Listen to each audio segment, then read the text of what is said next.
আমরা পুরানি জায়গায় জায়গায় সেটার জন্য নিদর্শন রেখেছি। আজকে যদি তুমি তোমার চোখে ভাবো তাহলে তোমার নিদর্শন বেরিয়ে আসবে। আজকে যদি তুমি তোমার মাথায় ভাবো তাহলে তোমার নিদর্শন বেরিয়ে আসবে। শুধু এটা না, দেখেন বাবুরা পরবর্তী বলতেছেন যে তোমরা যদি পাখির দিকে লক্ষ্য করো তাহলে তোমার নিদর্শন বেরিয়ে আসবে।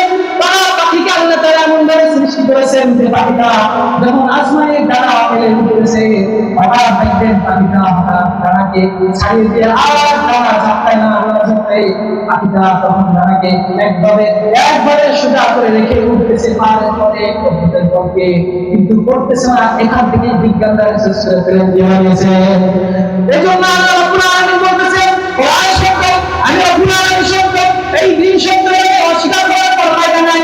এজন্য আমি তোমাদেরকে পাখি সম্পর্কে বলে পাখির দিকে তাকাও। আল্লাহ ইলা তাইরি ফাওকাহুম সাফাতিন ওয়া ইয়াকুতুনা মা ইউমসিকুনা ইল্লা রাহমান।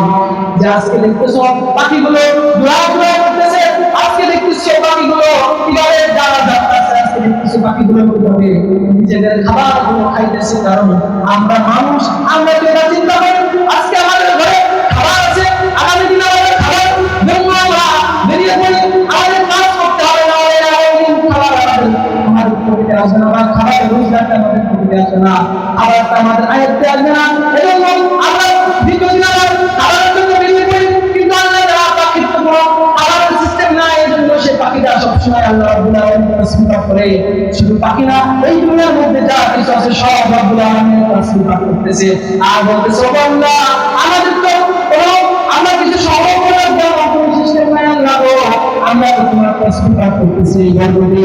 আমরা সবাই আইন বের হয়ে রাব্বুল আলামিন তুমি সন্ধ্যার দিকে আমাদেরকে ভরা দেন, আমাদের বাসায় আসার তৌফিক দান করো। এজন্য রাব্বুল আলামিন বলেন ও পাখিরা তোমরা আমার তাসবিহ করেছো, আমি রাব্বুল আলামিন কখনো তোমাদেরকে বিধান করে তাসবিহ করার জন্য তুমি শুধুমাত্র আমি রবের উপরে তাওয়াক্কুল করে রহমত সকালে করে এরপর সন্ধ্যায় তুমি আমার ফিরে এসো। আমি রাব্বুল আলামিন তোমাকে এই সন্ধ্যায় যখন ফিরে আসবো তোমাকে আমি ভরা পেটে দানা পেটে আমি তোমাকে খাই। তোমার বাকি তুমি বাসায় ফিরে আসবা এবং তোমার সন্তানের জন্য এবং তোমার বাচ্চার জন্য সারার জন্য তুমি নিয়ে আসবা খাবার, তোমার মুখে করে খাওয়া। সুবহানাল্লাহ। আল্লাহ তাআলা নিদর্শন বলতে গেলে কখনোই শেষ হবে না। কোরআন যে সত্য এটা মানুষের মানায় রাখবে। আজকে যারা কোরআনের বিরোধিতা করতেছে আমরা দেখতেছি, তারা বলতেছে যে আজকে কোরআনের বিরোধিতা করতেছে আর দেখতেছি যে নিজেদের মা বাবার সাথে তাদের সম্পর্ক ভালো হয়। যারা কোরআনের বিরোধিতা করে তারা বিভিন্ন সন্তান কখনো হবে না, তারা অবশ্যই নাস্তিক। আর যারা কোরআনের বিরোধিতা করেছে, আজকে যারা ইসলামের বিরোধিতা করেছে, যুগে যুগে তারা বঞ্চিত হয়েছে। আপনারা লক্ষ্য করলে দেখবেন, যদি লক্ষ্য করা হয় কোরআন দিকে লক্ষ্য করেন, ফিরাউন হামান যদি কি লক্ষ্য করবেন আপনি দেখবেন যে নমরুদ সকলকে আল্লাহ তাআলা ধ্বংস করে দিয়েছেন, কিন্তু যারা কোরআনের পক্ষে ছিল আল্লাহ কোরআন সকলকে বিজয় দান করেছেন। এজন্য শুধু আমাদের সকলের এটাই আর চিন্তা করা করতে হবে, আমাদের উদ্দেশ্য এটাই হতে হবে যে আমরা কোরআন বাস্তবায়নের জন্য কোরআনের যে হুকুম বাস্তবায়ন করতে হবে সেটার জন্য আমাদের লড়তে হবে, প্রয়োজন হবে এই দুটি তাজা রক্ত ঢেলে দেওয়া হলো আজকে কোরআনের পক্ষে আমরা লড়বো ইনশাআল্লাহ। এজন্য কোরআন বলেছেন আমাদের মুমিন বান্দা হয় তারা কখনোই মৃত্যু নিয়ে ভয় করে না। যখন তাদের সামনে মৃত্যু আসে তখন তারা হাসি মুখে শাহাদাত গ্রহণ করে নেয়। তারা বলে যে চালাও গুলি চালাও, আমরা তো মৃত্যুবরণ করার সাথে সাথে আমরা আল্লাহ রাব্বুল আলামিন আমাদের জন্য জান্নাতুল নাঈম আল্লাহ রাব্বুল আলামিন আমাদের জন্য কি করেছেন প্রস্তুত করে রেখেছেন, আমরা সেখানে গেলেই ঢুকে যাচ্ছি। আজকে গুলি চালাও, আমার মুখে গুলি চালাও, আমি প্রস্তুত আছি, আমি শহীদ হব, আমি তাকবীর তাআলার হুকুম পালনের জন্য বাস্তবায়ন করার জন্য লড়ব। এজন্য প্রিয় ভাইরা আমার আমাদের সবাই এই কামনা এই আকাঙ্ক্ষা করতে হবে। যখন আমাদেরকে বলা হয় কোরআনের পক্ষে না বিপক্ষে, আমরা বলবো যাও চলে যাই, তারপরে আমরা কোরআনের পক্ষে থাকবো, কখনো কোরআনের পক্ষে আমরা সরে যাব না। এরপর রব্বুল আলামিন বলতেছেন শুধু পাখির দিকে না, তারা কি উটের দিকে লক্ষ্য করে না? আফালা ইয়ানজুরুনা ইলাল ইবলি কাইফা খুলিকাত। ও যারা তোমরা পাখির দিকে লক্ষ্য করবে, এরপর যদি তোমরা উটের দিকে লক্ষ্য করো, উটের দিকে লক্ষ্য করলে দেখবা আল্লাহ রাব্বুল আলামিন কিভাবে উটকে সৃষ্টি করেছেন। দেখেন এখানে রাব্বুল আলামিন উটের দৃষ্টান্ত দিয়েছেন কেন? এই ক্ষেত্রে বিশেষজ্ঞরা বলেন উট এমন একটা জিনিস উঠতে বলা হয় মরুভূমির জাহাজ, কারণ উট মরুভূমিতে মরুভূমিতে চলতে ভালোবাসে, কেননা উটকে মরুভূমিতেই ব্যবহার করা হয়। আজকে যদি আমরা উটের দিকে লক্ষ্য করি, উটের দেখেন মরুভূমিতে সবসময় ঝড় হয়, যখন ঝড় হয় বালু থাকে, উত্তপ্ত বালুগুলো যখন উঠতে থাকে তখন তার ভিতরে মানুষ চলতে পারে না। সারা আমাদের গ্রাম অঞ্চলেও এইভাবে ঝড় শুরু হয়, আমরা খালি চোখে চলতে পারবো না, কেননা চোখে আমাদের ধুলো বালি চলে যাবে, যার কারণে আমরা খালি চোখে চলতে পারি না। এই জন্য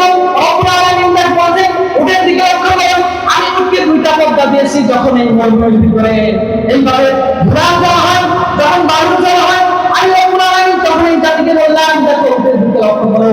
আজকে উটকে আমি যখন দুইটা পর্দা দিলাম, একটা যখন মরুভূমির ভিতরে ঝড় হয় তখন একটা পর্দাকে ছাড়িয়ে দিয়ে আর একটা পর্দা খুলে রেখে সে চলতে থাকে, আর মরুভূমিতে চলতে তার বাধা হয় না। এরপর দেখেন উটের সম্পর্কে আমি রব্বুল আলামিন বললেন, আমরা যদি উটের দিকে লক্ষ্য করি, রব্বুল আলামিন বলছেন যে হ্যাঁ জাতিরা তোমরা দেখো উটের দিকে আমি নজর করতে বললাম, কেন দেখো উট মরুভূমির ভিতরে চলছে, আর মরুভূমির ভিতরে দেখবেন যে কখনো পানি সবসময় পাওয়া যায় না।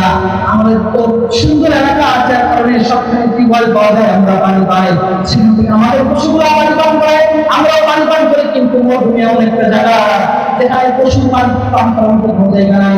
যারা প্রবাসে আসতে পারে না এবং যারা হাত করতে গেছে তারা দেখেছেন যে মরুভূমি এমন জায়গা যেখানে এত উত্তপ্ত, আলিমাই নামাজ পড়তে কষ্ট হয়ে যায়, যেমন শূন্যতা হয়ে থাকে, সেই অবস্থায় আল্লাহ তারা একজন লক্ষ্য করো, সে গরমে উত্তা চলতেছে, আর পানি যেহেতু পাওয়া যায় না, ও একসাথে 40 লিটার 50 লিটার পানি পান করে নেয়, আর এই পানিটাকে সে এইভাবে 1 মাস আর পানি না পান করলে সমস্যা হয় না। এজন্য রব্বুল আলামিন বলেন, আজকে উটের দিকে যদি তুমি নজর করো, তাহলে দেখবা আমি রব্বুল আলামিন শুনতে, তাহলে দেখবা এই জিনিস সত্য, আর তাহলে তুমি নাস্তিক হবা না, আর রব্বুল আলামিনকে অস্বীকার করবা না। তারা আল্লাহকে অস্বীকার করতেছে, তারা আজকে অবশ্যই যে নিশ্চিত আল্লাহ তাআলার কোনো সৃষ্টি নিয়ে তারা চিন্তা করে না, তারা রব্বুল আলামিনকে নিয়ে চিন্তা করে, জন্য গুনাহ হয়েছে। আমাদের সবসময় এটাই চিন্তা করতে হবে যে যদি কোরআনের পক্ষে থাকি, তাহলে কোরআন আমাকে কি করবে, আমাকে জীবন থেকে বের করে আমাকে নূরের দিকে নিয়ে যাবে, অপরাধ থেকে বের করে নূরের দিকে দেখে যাবে। রব্বুল আলামিন বলতেছেন যে তামাম তাবিয়া হুদায়া ফালা খুফুন আলাইহিম ওয়ালা হুম ইয়াহজানুন।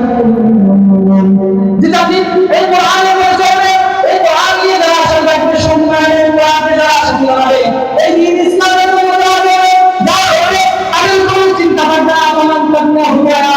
যারা কোরআনের অনুসরণ করবে, কোরআনের ভিতরে কোরআন যেটা বলেছে সেখানে চলবে, তাদের কোনো চিন্তা থাকবে না, তাদের কোনো কষ্ট থাকবে না, তারা আখিরাতের কোনো চিন্তা নাই, দুনিয়াতের কোনো চিন্তা নাই, কোনো কষ্ট নাই, করে সেই চিন্তা থাকবে না। দুনিয়ায় হয়তো কিছুদিন ওই জানা বাইরে অনুসরণ করে না দিকে দেখতে হবে।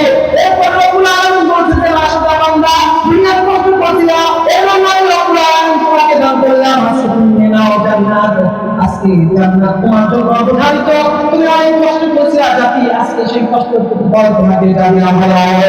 প্রিয় ভাইরা আমার, আমাদের দিকে লক্ষ্য রাখতে হবে যে কোরআন আমাদের জন্য যে নাযিল হয়েছে, আজকে যারা বামপন্থী আমাদের বিরুদ্ধে কথা বলতেছে, আজকে ইসলামের বিরুদ্ধে কথা বলতেছে, আমাদের বিরুদ্ধে যারা কথা বলবে, ইসলামের বিরুদ্ধে যারা কথা বলবে, প্রয়োজন হলে আমাদের বাকি রংটুকু ভুলে দিয়ে হলো আজকে ইসলামকে আমরা বের করে দেবো ইনশাআল্লাহ। আজকে বলা হয় ইসলাম, আজকে বলা হয় অমুক শান্তি ধর্ম, তমুক শান্তি ধর্ম, আজকে ইসলামের শান্তি ধর্ম এটা বলা হয় না। আজকে তারা ইসলামের দিকে সুস্থ নজরে লক্ষ্য করে না, এজন্য তাদের কাছে ইসলামটা শান্তির ধর্ম মনে হয় না।